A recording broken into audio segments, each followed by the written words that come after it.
Hey everyone, and welcome back to Midnight Fatal Cases. Tonight's story begins the way so many tragedies do, quietly.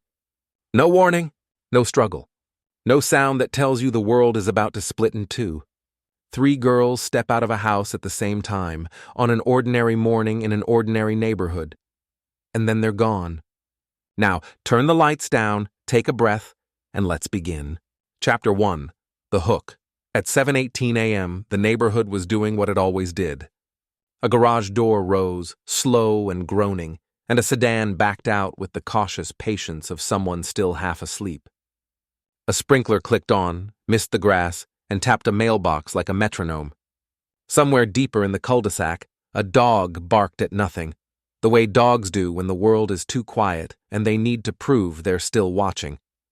On Juniper Ridge Lane, the quiet had a routine. It had rules. Nothing dramatic happened there. People parked too close to driveways. Kids forgot to take the bins back in. Neighbors waved with two fingers off the steering wheel. It was the kind of place where the worst sound at night was a car door slamming, and even that felt out of place. And then, on one ordinary morning, three girls left a house at the same time, not in a rush that screamed panic. Not with the frantic energy of someone running late. Just together. Side by side. 3 backpacks. 3 ponytails. 3 sets of earbuds, each one pulling the world inward. If you watched the security camera later, you'd notice small things. You'd notice the way the porch light was still on even though the sun had already started to bleach the sky. You'd notice a shoelace swinging loose on the girl in the middle. You'd notice how the youngest, barely tall enough for her jacket to sit right, kept turning her head as if she'd forgotten something. You'd notice how none of them looked back. The camera belonged to a man across the street who was proud of being prepared. He installed it after a package disappeared 2 winters earlier. He kept the app on his phone like a talisman. He didn't check it much after the first month. Nothing ever happened. Then one afternoon, police would ask to see it. And this would be the clip they played first. 3 girls, leaving a house at the same time, and then the frame emptying as if the world had simply swallowed them whole. Their names were Maya Hart, Layla Moreno, and Serena Shaw. They were not famous. They weren't internet ghosts. They weren't kids who lived on the edge of a city where strangers blurred into crowds. They were girls from a safe street with trimmed hedges, from a school that sent out cheerful newsletters, from families who believed, like most families do, that the things you fear happen somewhere else. Maya was 16 and carried herself like she'd already memorized what adulthood required. She had the quiet face of someone who listened more than she talked. She wore a navy hoodie and a canvas backpack with a keychain shaped like a tiny camera. Her friends said she noticed details other people missed. Teachers said she was mature. Her mother said she was fine, the way parents sometimes say fine when they mean they're not sure what else to say. Layla was 15 and laughed at her own jokes before she finished telling them. She had a restless energy, always shifting, always thinking 3 steps ahead. She wore a green jacket with the cuffs fraying and a backpack covered in band pins. She was the kind of kid who made friends in new places by asking strangers where they got their shoes. Serena was 14 and still carried that soft uncertainty of middle adolescence, the part where you're not sure if you're supposed to be brave yet. She was small, with dark hair clipped back and a bright yellow water bottle strapped to her bag. She had a habit of biting the inside of her cheek when she was nervous. In photographs, you can see it, her mouth slightly pulled to one side, like she was holding something back. That morning, the 3 of them left from Serena's house. It mattered later that it was Serena's house.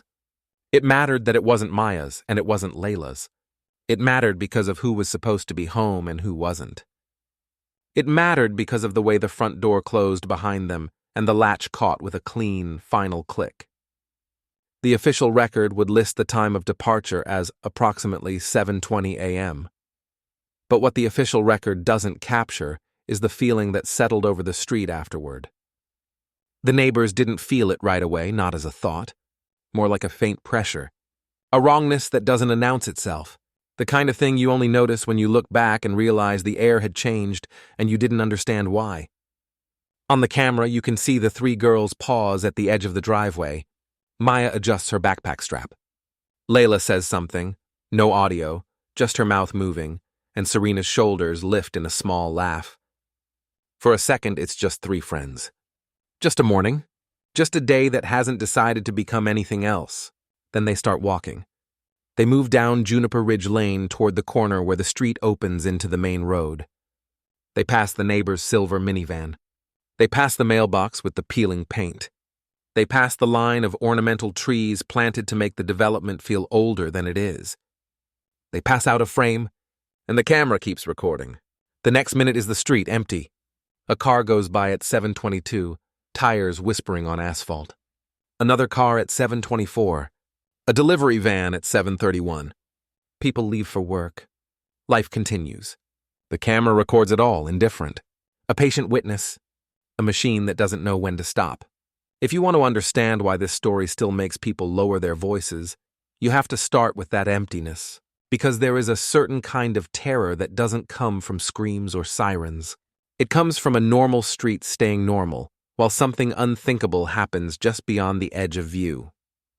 The first person to notice something was wrong was not a detective, not a neighbor, not even a parent. It was a teacher. At 8:43 a.m., during first period at Brookvale High, attendance was taken. Names were called out in the usual monotone. Students murmured "here" without looking up. A pencil tapped against a desk. A phone buzzed and was hastily silenced. Maya Hart, no answer. Layla Moreno, no answer. Serena Shaw, no answer.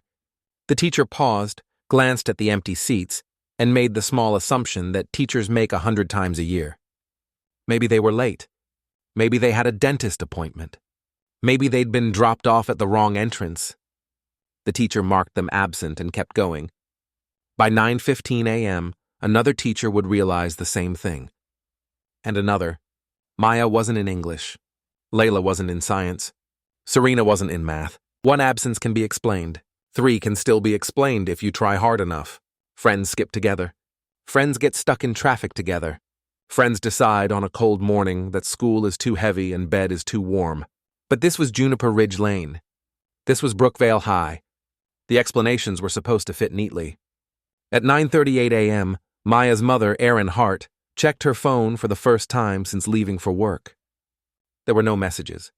She saw the absence notification from the school, an automated email, bright and polite, telling her that Maya had not attended first period. Erin frowned because Maya didn't miss school. Maya, who packed her lunch the night before. Maya, who set alarms. Maya, who hated falling behind. Erin texted her. "Everything okay? Did you oversleep?" No response. At 9:46 a.m., Layla's father, Daniel Moreno, got the same email. He was in the middle of a meeting. He ignored it at first, the way adults do when life is loud and inconvenient. Then he felt a tug of irritation. Layla had promised. Layla had sworn she'd go. They'd had that talk, the one that felt bigger than it should have, about responsibility and trust and how easy it was to throw your future away without realizing it. He excused himself, stepped into the hallway and called her, straight to voicemail. At 9:53 a.m., Serena's older brother, Aaron Shaw, was at home because he worked nights and slept during the day. The house was quiet in the way houses are when the kids are supposed to be gone.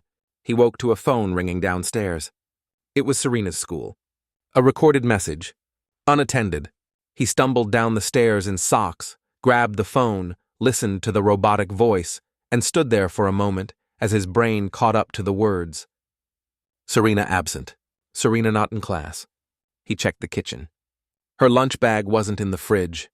Her cereal bowl was in the sink, rinsed, the spoon neatly placed beside it. He walked to the front door and looked out at the driveway. Empty. He told himself she'd left. Of course she'd left. He'd heard the door earlier, hadn't he? Or maybe he'd imagined it, the way you imagine sounds when you drift between sleep and waking. He checked his phone.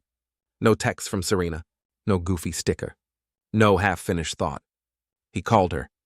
No answer. And that's when the day began to shift. Not suddenly, not dramatically. No violins. No cinematic slam of a door. Just a series of small moments, each one tightening the world by a fraction. At 10:07 a.m., Aaron Hart called Serena's house. Aaron answered, voice thick with sleep. Is Maya with Serena? The school says she's not there. There was a pause. The kind of pause that changes the temperature of a conversation. "I thought Serena left," Aaron said. Aaron heard something underneath his words. Not information. Fear trying not to sound like fear.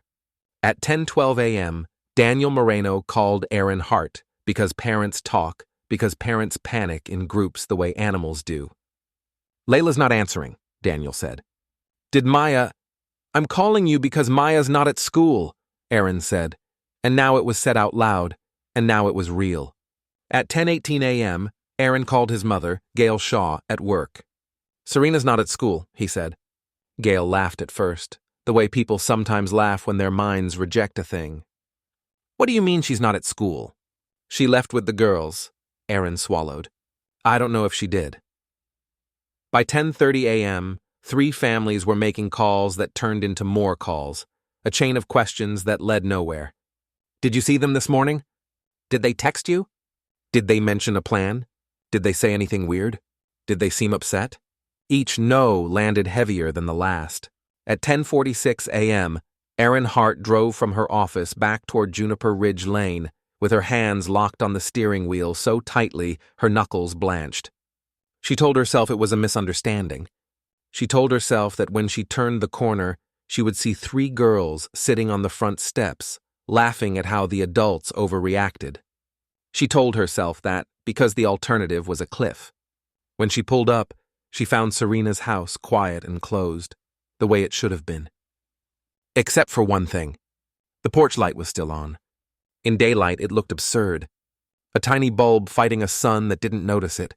Aaron stared at it as if it meant something, as if it was a signal, as if someone had forgotten to turn it off because the morning had not gone the way mornings were supposed to go. She knocked. Aaron opened the door. His face was pale. He looked too young to be the one standing between adults and bad news. "They're not here," he said before Aaron could speak. By then, Daniel Moreno was on his way. He drove faster than he should have, and every red light felt like an accusation. He pulled up behind Aaron's car, stepped out, and the 3 of them stood in the driveway like strangers in the same nightmare. Someone said, "Maybe they skipped." No one believed it. Someone said, "Maybe they went to the mall." But it was a school day. It was morning. They didn't have money like that, did they? Someone said, "Maybe they went to the park," and the word maybe started to sound thin. The first call to police was made at 11:03 a.m. It was not a dramatic call. It was not the kind you hear in movies, where the caller screams and sobs and the dispatcher has to shout over the noise. It was a careful call. A restrained call. A call made by a woman trying to keep her voice steady because she knew on some level that if she let it crack, everything would fall apart. "I need to report my daughter missing," Aaron Hart said. The dispatcher asked the standard questions. Name, age, clothing, height, weight, any medical conditions, any history of running away. Aaron answered like she was reading off a script she didn't remember learning. "No," she said when asked if Maya had ever run away. No, she wouldn't. She's responsible." Then the dispatcher asked, "When did you last see her?" And Aaron's mind snapped back to that morning. To Maya tying her shoes. To Maya grabbing her backpack. To the quick kiss on the cheek that barely touched because teenagers pull away from tenderness even when they still want it. 7:10, Aaron said, and heard her own voice, strange and distant. Around 7:10. The dispatcher said officers would be sent to the house. Officers. Plural. Because 3 girls missing at once is not a simple thing. But even then, in that first hour, the world still clung to normal explanations. Maybe they were together somewhere. Maybe their phones died. Maybe they met someone. Maybe they decided to skip and panicked and turned their phones off. Maybe. And then the first officer arrived. He was a young patrol officer named Marcus Reed. He parked at the curb, walked up the driveway, and took in the scene with the controlled expression of someone trained not to mirror panic. He asked the same questions again, because procedure is what you hold on to when the ground feels unstable. He wrote down details in a notebook. He asked for recent photos. He asked for phone numbers. He asked if there had been any arguments, any changes, any new friends. Aaron, Daniel, and Aaron answered and answered until the words began to blur. Marcus Reed listened, nodded, and then did something that would later be described by everyone in that driveway as the moment their hope started to fray. He asked to see the route the girls would have taken to school. "Show me where they walked," he said. Because now it wasn't about whether they were absent. It was about where the story broke. They walked with him down Juniper Ridge Lane, past the silver minivan, past the mailbox, past the ornamental trees. At the corner, the main road stretched out, busy with late-morning traffic. A bus stop sign stood there, slightly bent, the schedule taped to it sun-faded and curling. "Do they usually take the bus?" Marcus asked. Aaron shook his head. "They walk," he said. "It's not far." Marcus looked at the sidewalk. It was clean, empty, no dropped notebook, no scarf, no sign of a struggle. Of course there wouldn't be, the rational part of the mind whispered. People don't vanish in the middle of a sidewalk. Not in daylight. Not in a neighborhood like this. But the rational part was starting to lose ground. Marcus Reed asked if there were any cameras in the area. That's when someone remembered the man across the street with the security system. The man who installed it because of a stolen package. They crossed back, knocked on his door, and explained. The man's face shifted as he processed the request. He pulled out his phone with the confident impatience of someone sure he would be helpful. Sure he would be able to show in crisp high definition exactly where the girls went. He opened the app. He scrolled. He tapped.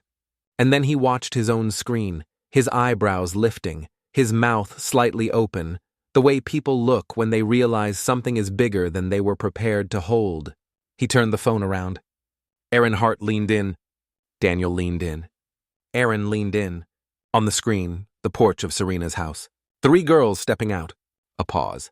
A laugh without sound. Then the girls walking away, shrinking, leaving the frame. Then nothing. Just the empty street waiting. Aaron watched the clip once, then again, as if repetition could make the ending change. But it didn't. The clip ended the same way every time, with a quiet street and 3 girls who never came back into view.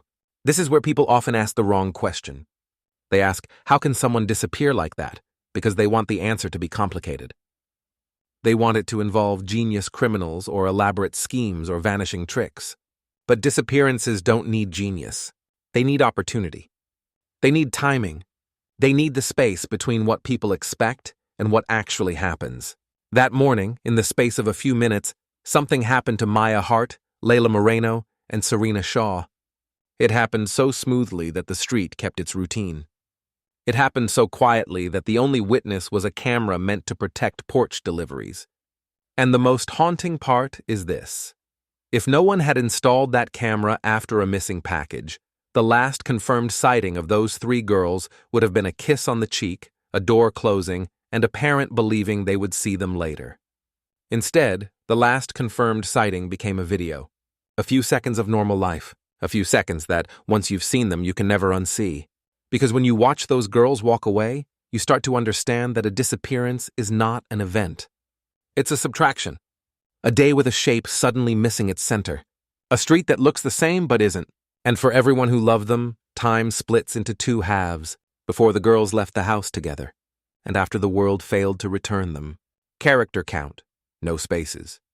14,394. Continue to the next chapter. Chapter 2.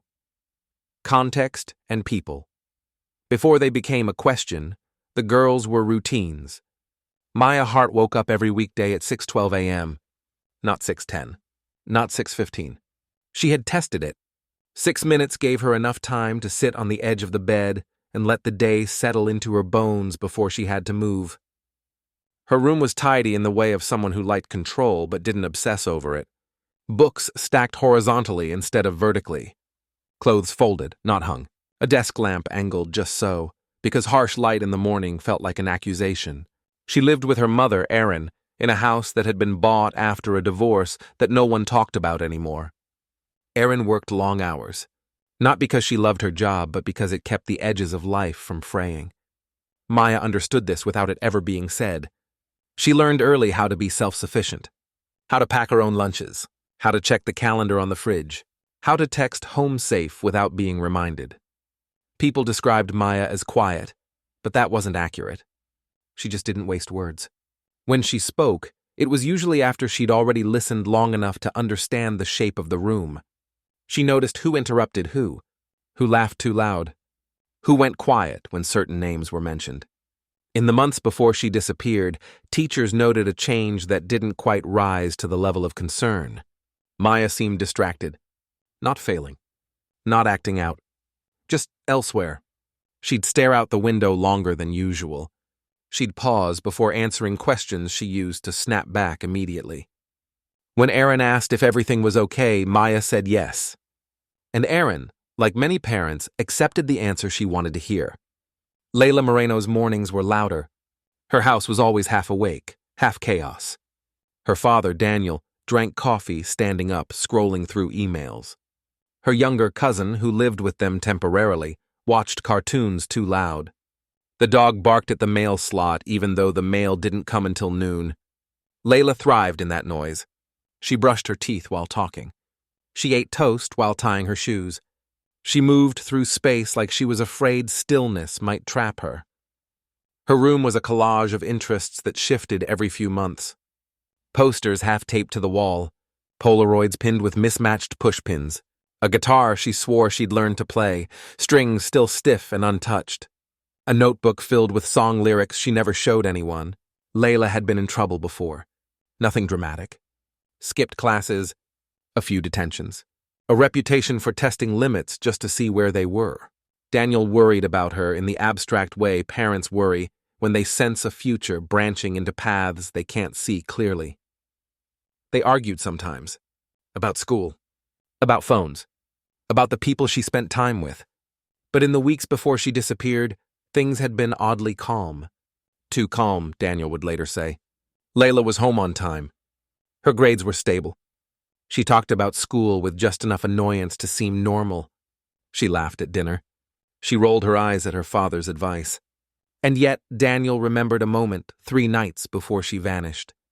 He'd passed her room late at night and seen her sitting on the bed, phone in her hand, staring at the screen without typing. Her face wasn't angry. It wasn't sad. It was focused. "Everything okay?" he'd asked. She jumped like she'd been pulled out of deep water. "Yeah," she said too quickly. Just thinking. About what he'd wanted to ask. But he didn't. Serena Shaw was the youngest, and it showed in the way adults spoke to her. Softer voices. Simpler explanations. A protective tone that sometimes made her feel smaller than she was. She lived in a house that still had traces of childhood everywhere. A growth chart penciled onto a door frame. Old trophies on a shelf. A box of mismatched socks by the dryer. Her parents both worked. Her older brother, Aaron, filled the gaps. He made sure she ate breakfast. He reminded her to lock the door. He teased her gently when she overthought things, which she did often.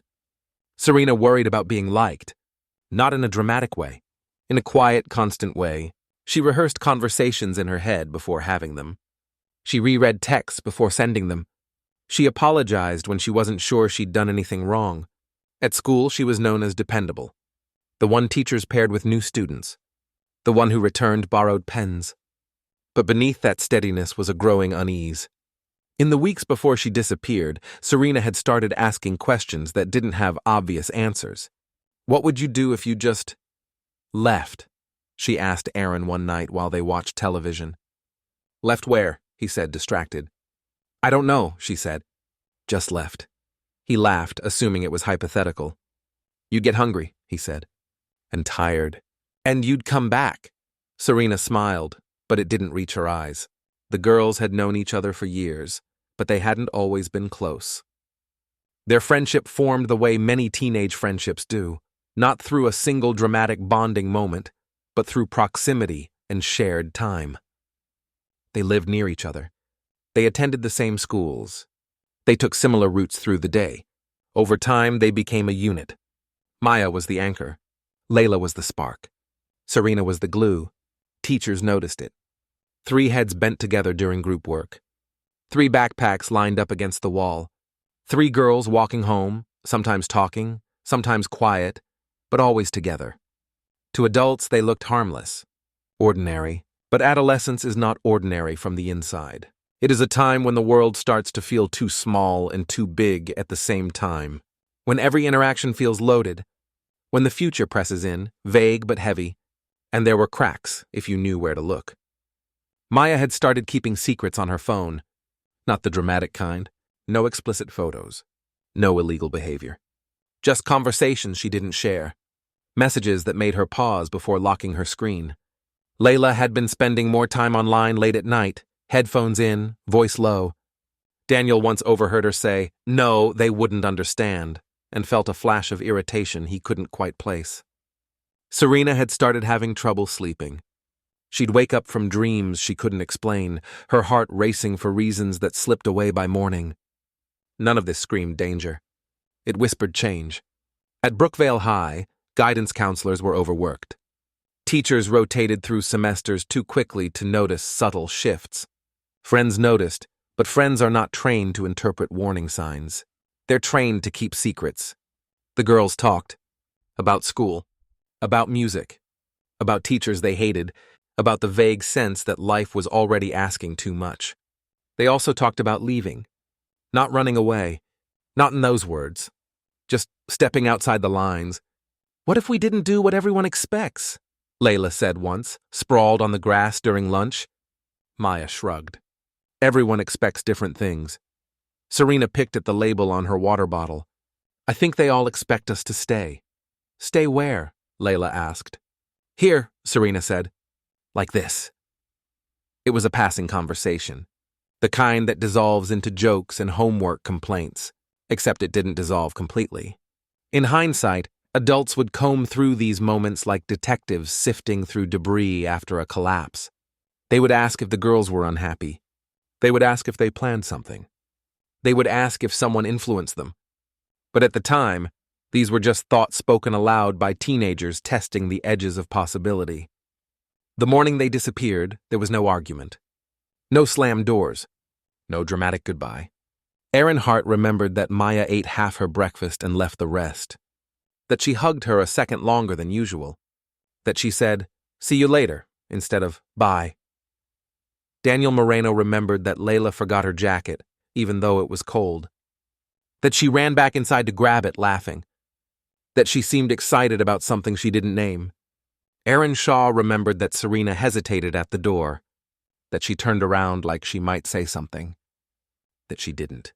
3 girls carrying ordinary lives on their backs. 3 girls stepping into a morning that looked like every other. No one saw a threat waiting. No one heard an alarm. Because the most dangerous changes rarely announce themselves. They blend in. They wear the face of routine. And by the time you realize something has shifted, the moment to stop it has already passed. Character count, no spaces. 23,681. Continue to the next chapter. Chapter 3. Escalation. The first afternoon passed in fragments. Police cars arrived and left.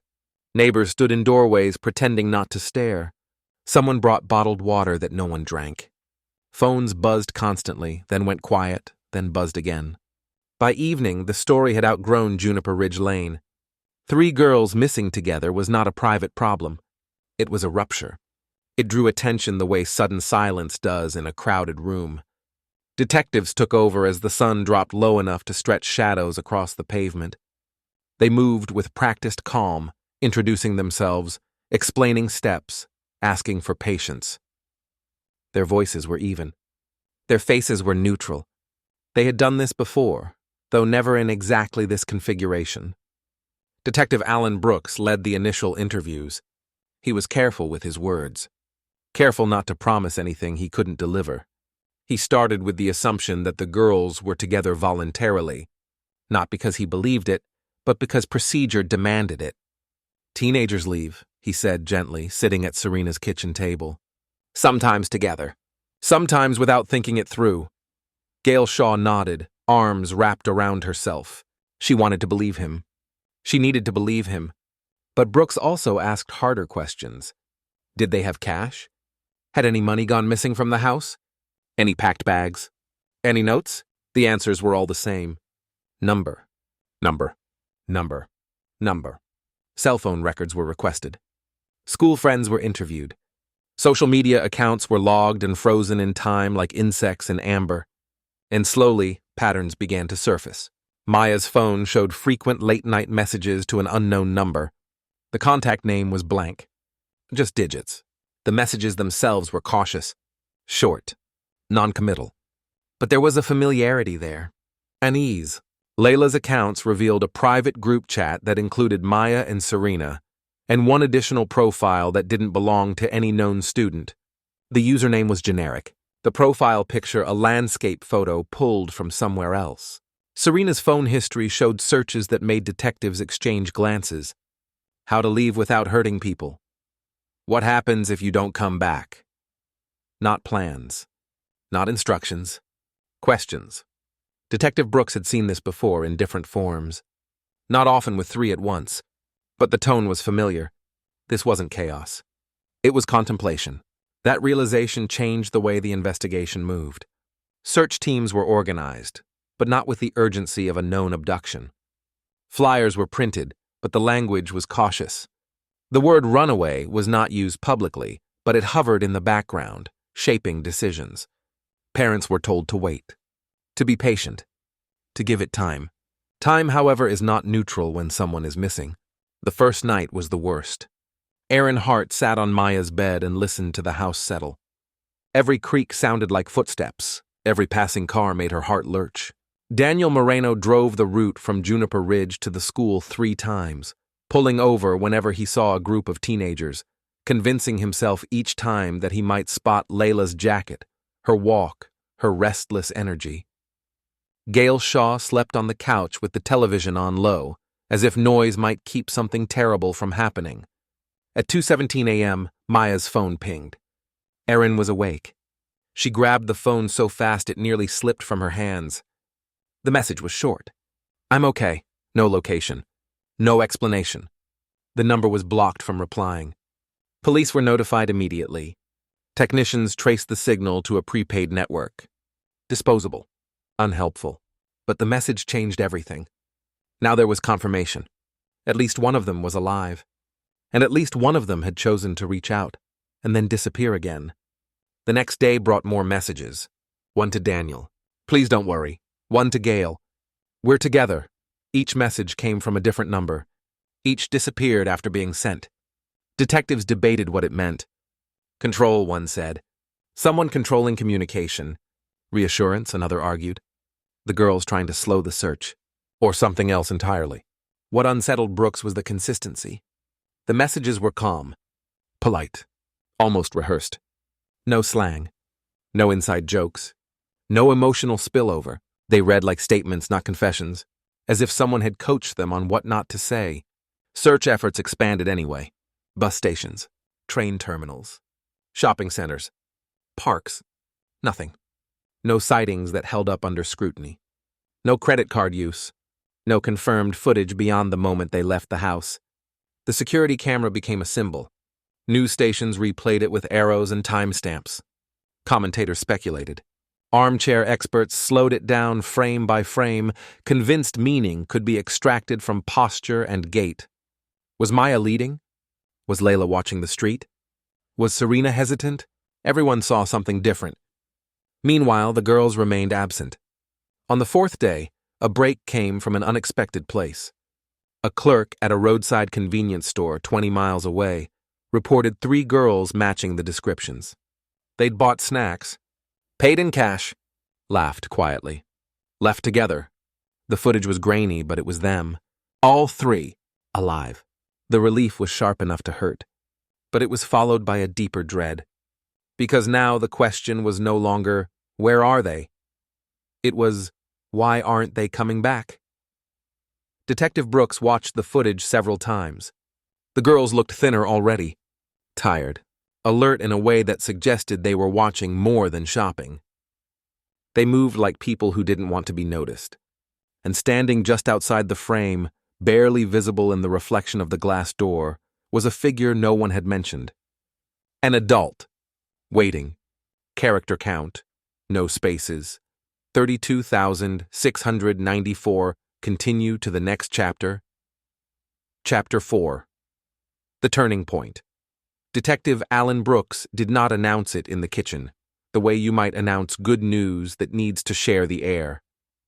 He simply paused the video frame at the convenience store and tilted the monitor, slowly, so everyone could see exactly what he was seeing.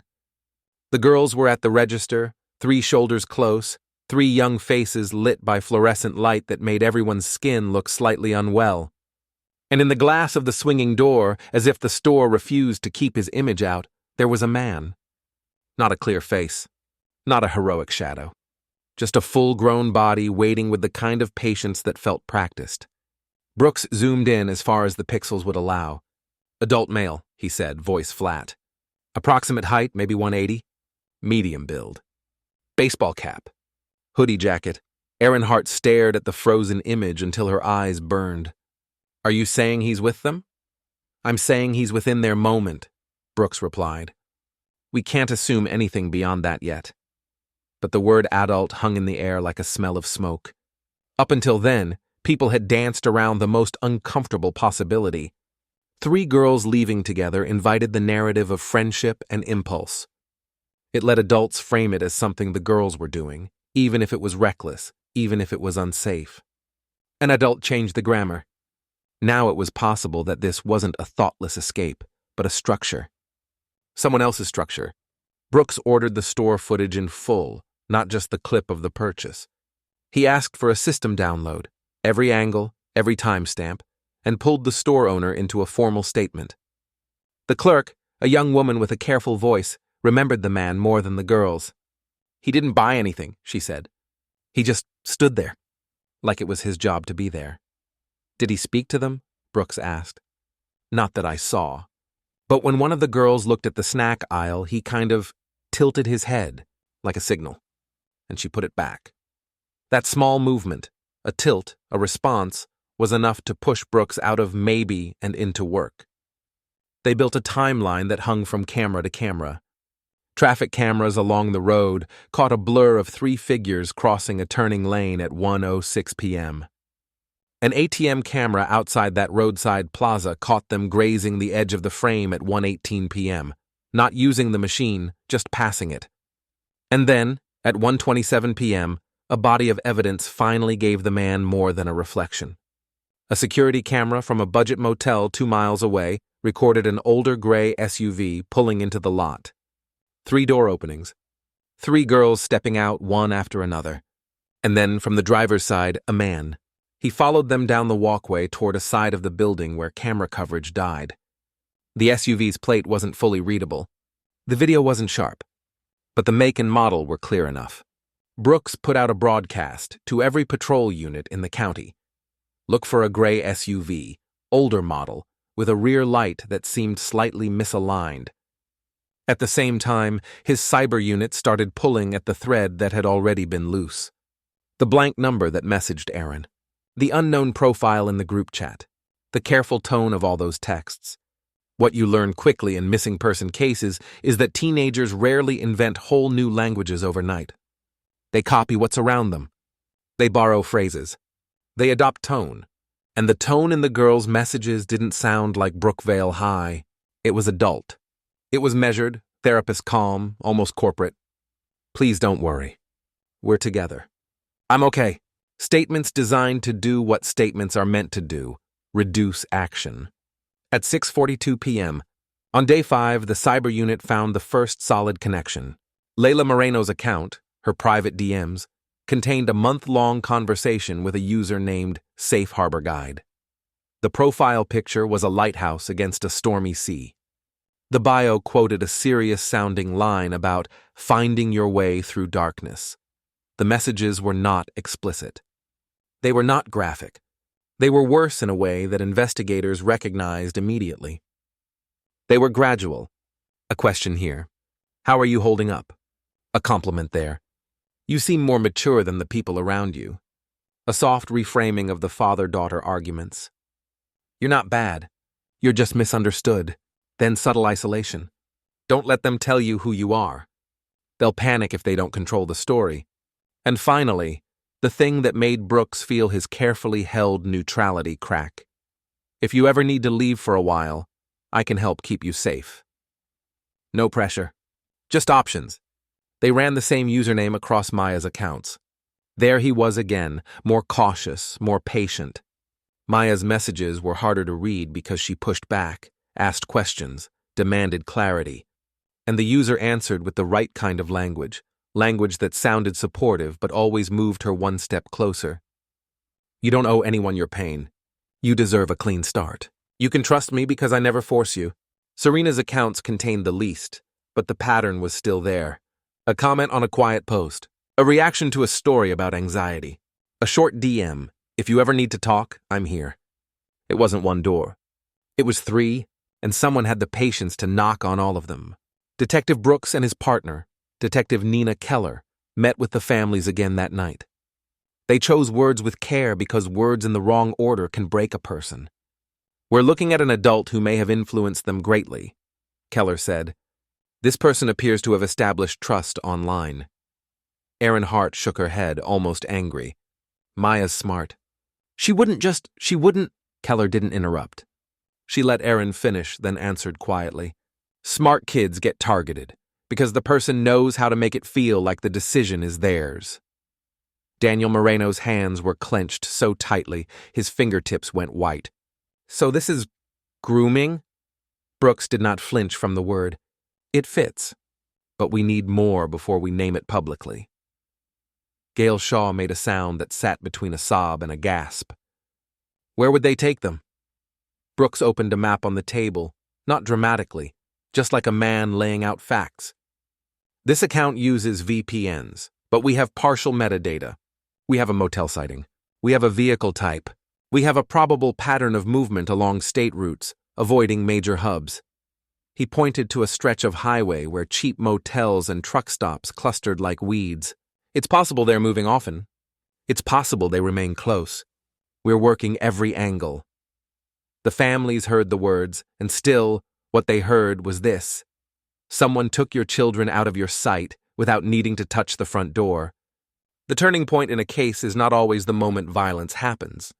Sometimes, it is the moment your mind is forced to accept that the world your child lived in had an extra room you never knew existed. A room built out of messages and compliments and I understand you, and your parents just don't get it, and I can keep you safe. The next morning, at 9:11 a.m., a patrol officer saw the SUV.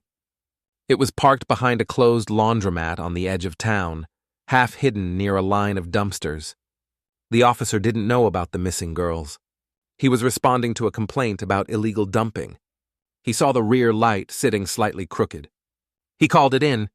Within minutes, the scene filled with unmarked cars, radios crackling low, officers moving with that careful coordination that tells you everyone understands what is at stake. Brooks arrived and kept his distance at first, scanning. The SUV was empty, windows tinted. No movement inside. A soft layer of dust coated the hood, as if it had been sitting there long enough to be ignored. Keller approached the driver's side and looked through the glass, then signaled. On the back seat, half tucked under a blanket, was a backpack. Navy canvas, a small camera keychain, Maya's. The zipper was open. A notebook corner stuck out, bent. Brooks felt something in his chest go tight and sharp. Because backpacks don't drive themselves. Backpacks don't decide to wait behind laundromats.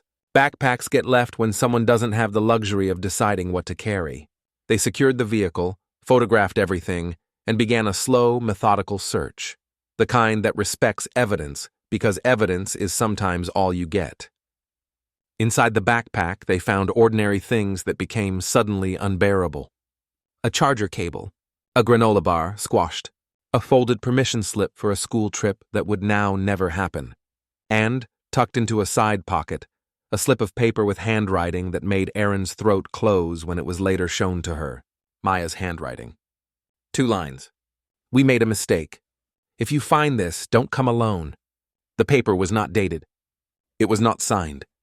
But it was the first time the girl's own voice, undiluted, unpolished by whatever tone those texts had, broke through. And it did not say I'm okay. It said mistake. And it warned them. In the trunk, beneath a tarp, officers found a second backpack. Green jacket cuffs frayed, band pins, Layla's. Her phone was there too. The screen was cracked, powered off. Water damage visible near the charging port. A deliberate abandonment, or a hurried one. Either way, it marked a line, because now the case was no longer a question of whether the girls had chosen this path. Now it was about whether they could still choose to come back. Forensics pulled fingerprints from the steering wheel, the door handles, the rearview mirror. One set came back clean, too clean. Wiped. Another set, partial, smudged, was run through the system and hit a record that made Brooks' jaw tighten. A man named Caleb Sutter, 41, arrested 7 years earlier for fraud and identity theft. Charges reduced, served time, released. A name that meant nothing to the families. A name that meant everything to detectives. Because identity thieves understand one truth better than most. People will hand you their life if you tell them the right story. That afternoon, a warrant was signed. An address pulled from old records. A search team dispatched. The address was a rental on the outskirts of town, a small house that looked like it belonged to no one. When officers arrived, the curtains were drawn. The mailbox was full. They announced themselves. No answer. They entered. The house was empty, but not abandoned in the normal sense. There were signs of recent use. A warm patch on a couch cushion, an open bottle of water on the counter, a plate with crumbs. 3 sleeping bags on the floor of the back room. 3. In the bathroom, 3 toothbrushes and a cup.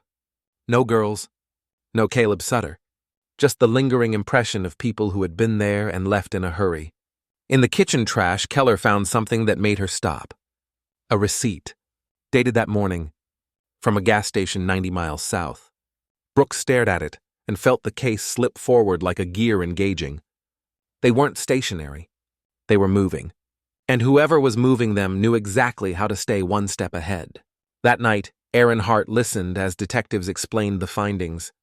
She heard the words backpack and mistake and don't come alone and wiped fingerprints. But what she felt, deep in the body where fear lives, was something simpler. Her daughter had tried to send a warning. Her daughter had been close enough to leave evidence. And still, Maya had not come home. That is the moment that changes a parent. The moment hope stops being a warm light and becomes a cold, disciplined thing. The moment you realize you are no longer waiting for a misunderstanding to resolve. You are waiting for a door to open somewhere, and you do not know what will be behind it.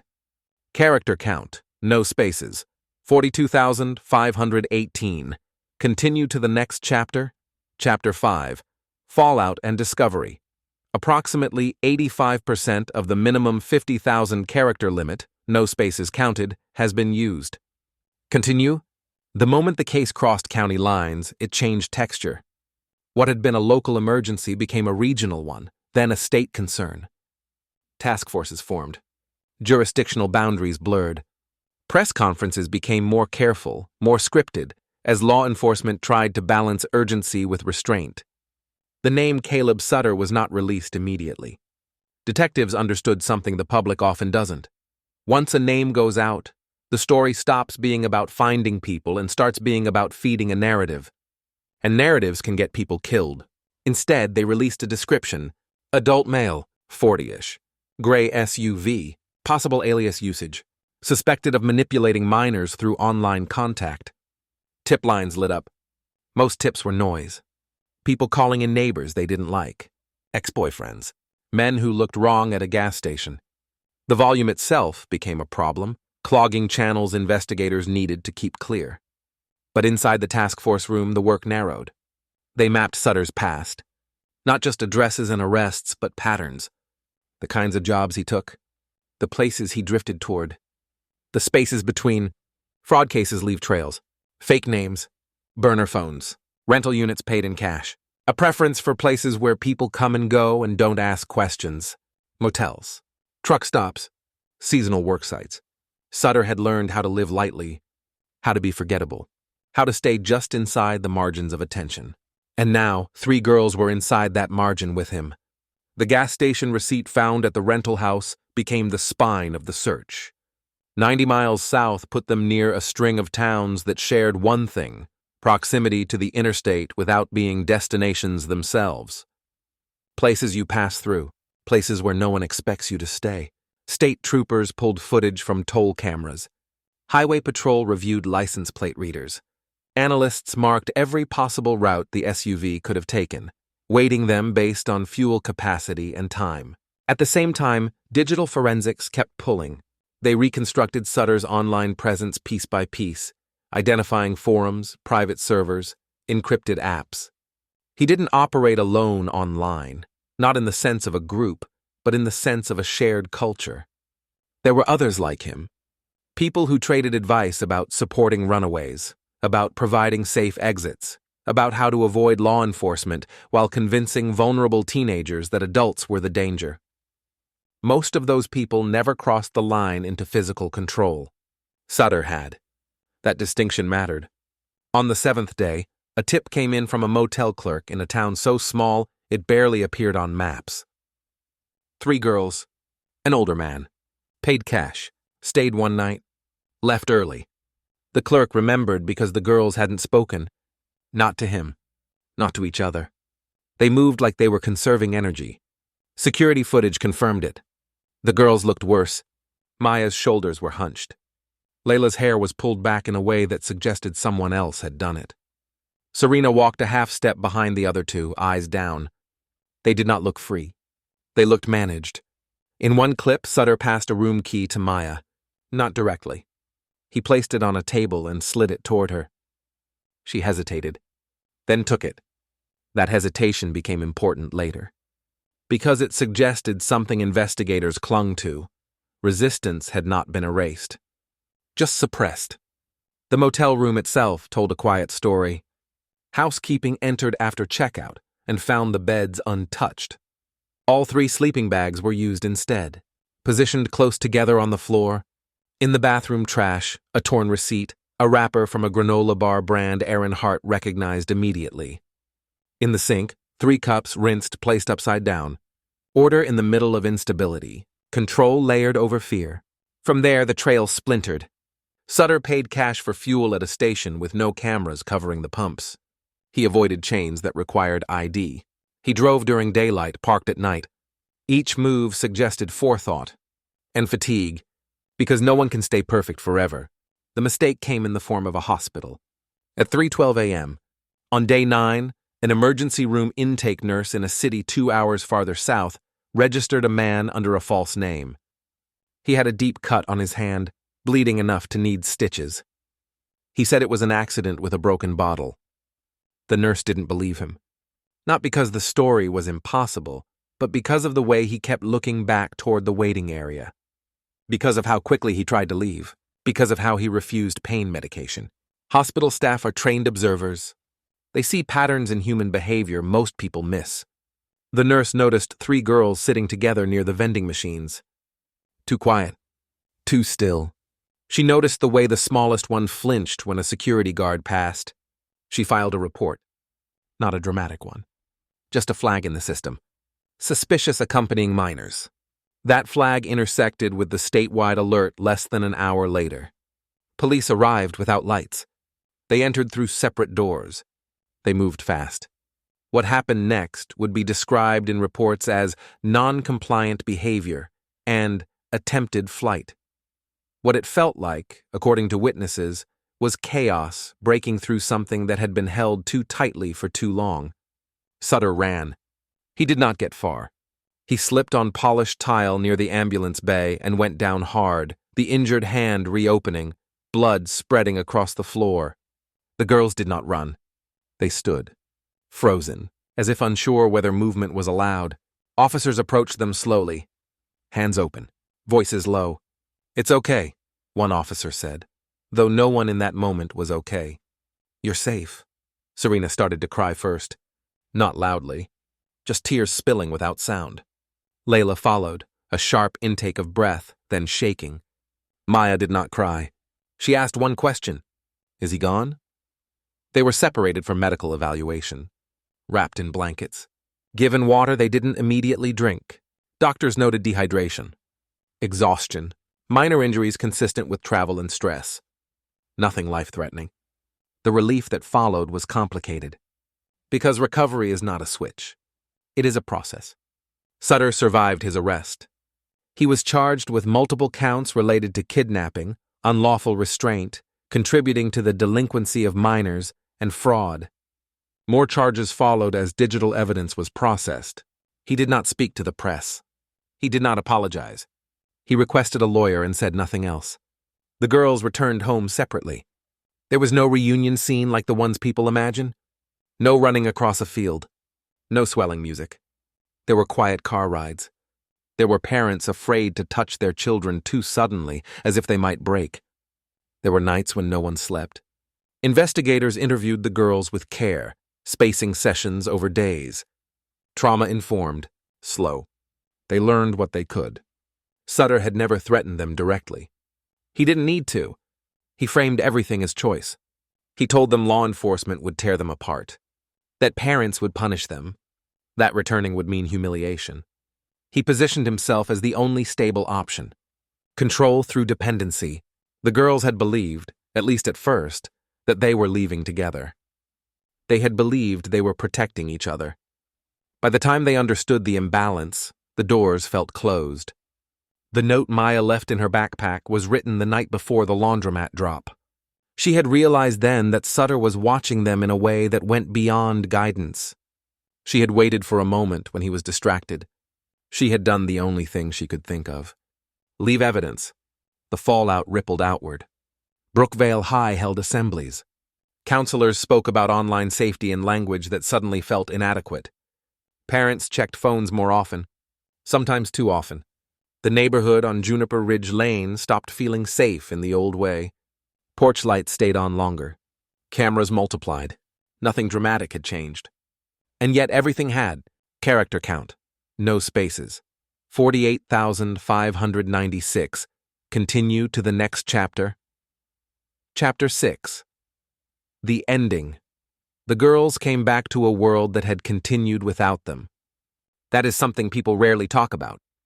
When someone disappears, time does not pause in place, waiting politely for their return. Streets are swept. Classes continue. Bills are paid. News cycles move on. The world does not hold its breath nearly as long as the families do. Maya Hart returned to a bedroom that felt smaller than she remembered. The posters were the same. The books were where she left them. But the air felt different, as if the room had learned something while she was gone. She slept with the light on for weeks. Not because of nightmares, though those came later, but because darkness now felt like a space where decisions were made without her consent. She startled at the sound of her phone vibrating, even when it was just a calendar reminder. She stopped carrying her backpack altogether. Erin bought her a new one. Maya never used it. Layla Moreno came home louder than before, then quieter than she had ever been. For days she talked nonstop, filling space with stories that avoided the center. Then, without warning, she went silent. She stopped answering texts. She stayed in her room with the door open but the lights off, as if she wanted company without interaction. Daniel tried to talk to her. Sometimes she let him. Sometimes she looked at him like he was speaking a language she no longer trusted. Serena Shaw refused to sleep alone. She moved a mattress into her parents' room at first, then into Erin's. She asked permission before doing things she'd never needed permission for before. She flinched when strangers spoke to her even kindly. At school, the three girls were treated like glass. Teachers lowered their voices. Students stared, then looked away too quickly. Friends didn't know what to say. Rumors circulated anyway, distorted and sharpened by distance. The girls did not correct them. They were tired of explaining. Detective Alan Brooks testified at the preliminary hearing. He spoke in facts and timelines and evidence chains. He did not talk about the way Maya's handwriting shook on that note.